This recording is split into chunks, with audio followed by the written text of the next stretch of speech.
Bonjour à toutes et à tous et bienvenue dans cette nouvelle vidéo. Aujourd'hui, nous allons parler de l'histoire des courses hippiques. D'où viennent-elles? Comment ont-elles évolué? Qu'est-ce qui fait que ce sport est populaire? Mais pour ça, remontons 4000 ans avant nos jours. Les premières courses ayant existé sont celles lors de l'Antiquité.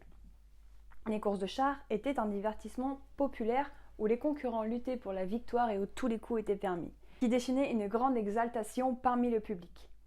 Les concurrents parcouraient 7,5 km. Quand on sait qu'aujourd'hui les courses sont en moyenne de 2,7 km, c'était de très longues courses. Le vainqueur était récompensé d'une couronne d'or et d'un prix important. Durant les premiers siècles jusqu'au Moyen-Âge, les courses participaient aux légendes et aux prouesses guerrières et, tout comme les tournois, prenaient l'aspect de défis entre grands. Leur orgueil et leur magnificence leur servaient de mobile pour déclencher ces courses et ces défis. Mais les croisades vont faire découvrir à l'Occident le cheval arabe. Cheval réputé de nos jours pour l'endurance, la course et les concours de modèles et allures. Et donc ouvrir quelques siècles plus tard l'ère véritable des courses codifiées et réglementées. Soutenue par Richard Cœur de Lion, la première course se court sur la lande de Depson.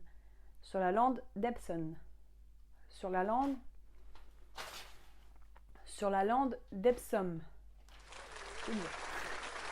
Et le premier hippodrome est créé par Jacques Ier en 1603. Les courses au clocher, organisées de village en village, sont très populaires et développent le goût du sport au peuple. Ce sport réservé à l'aristocratie se développe et l'esprit sportif se communique au peuple. Sous Charles Ier et Charles II, les épreuves codifiées se multiplient, provoquant un engouement général. Sur notre territoire français, c'est au début du XIXe siècle que les courses sont officiellement réglementées via les origines. Seuls les pur-sangs étaient autorisés à courir. Mais cette réglementation ne jouait qu'un rôle secondaire parce que les courses n'étaient qu'un spectacle de gala offert à l'aristocratie sans qu'il puisse y avoir de réels progrès et d'amélioration pour la race et l'élevage français. Bref, maintenant parlons trotteur.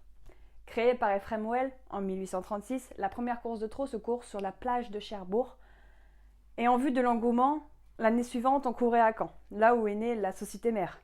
La société d'encouragement pour l'amélioration du cheval français de demi-sang, qui, de nos jours, est devenu le trot. À partir du XXe siècle, les courses connaissent un grand bond en avant, par la création de courses réglementées sur hippodrome, et surtout par l'initiative de Philippe Durosier, qui, en 1906, crée le premier meeting d'hiver sur l'hippodrome de Vincennes, avec pour objectif d'augmenter le nombre des réunions en trot. Et oui, Vincennes, créé en 1873, était un hippodrome de galopeurs, surtout de sauteurs, et quelques dizaines d'années après sa création, les trotteurs ont commencé à se joindre aux galopeurs pour qu'aujourd'hui ce soit un hippodrome, que dis-je, le temple du trot. Et l'initiative de Philippe Durosier fonctionne. 68 nouvelles réunions ont vu le jour en 20 ans. C'est le 1er février 1920, en hommage aux Alliés, que le premier prix d'Amérique se court. C'est Pro Patria qui remporte les 2 premières éditions de cette course qui va devenir mythique au fil des années. Ils ont rendez-vous avec l'histoire. Ça y est, nous y sommes, c'est le jour J. Excitation maximum pour cette grande journée. Il y aura de l'électricité dans l'air, c'est sûr. Mais rien n'est acquis sur la piste aux étoiles. Et c'est Ourasi qui est et restera, selon moi, le roi de cette course. Alors que Boroto plafonne et que Pussycat se défend chèrement le long de la corde sur la fin. Ourasi reste détaché et va remporter ce prix d'Amérique devant Potanamo. 3e place à Boroto, 4e place à Pussycat. Ça y est, c'est fait. Ourasi est bien maintenant le cheval du siècle. Durant l'entre-deux-guerres, un croisement avec des chevaux américains, des standardbred, se fait, ce qui améliore drastiquement la race. Mais lors de la Seconde Guerre mondiale, le nombre de chevaux chute de près de 3/4. Il faudra attendre l'après-guerre pour retrouver les chiffres d'avant-guerre. Les paris dans les courses font ce qui rend ce sport populaire et accessible à tous. Dans l'Antiquité jusqu'au Moyen-Âge, ce n'était qu'un échange de biens, de terrains, voire même de femmes dans certains cas. Il faudra attendre le 19e siècle pour que les paris tels que nous les connaissons se développent. On ne pouvait parier que sur les hippodromes par le biais de bookmakers qui n'avaient pas de structure officielle. C'est à partir de 1931 que le PMU est créé. On pouvait enfin parier hors hippodrome. Et le PMU créa le tiercé et le quintet tel qu'on les connaît aujourd'hui. Et c'est en 2010 qu'on peut enfin parier en ligne.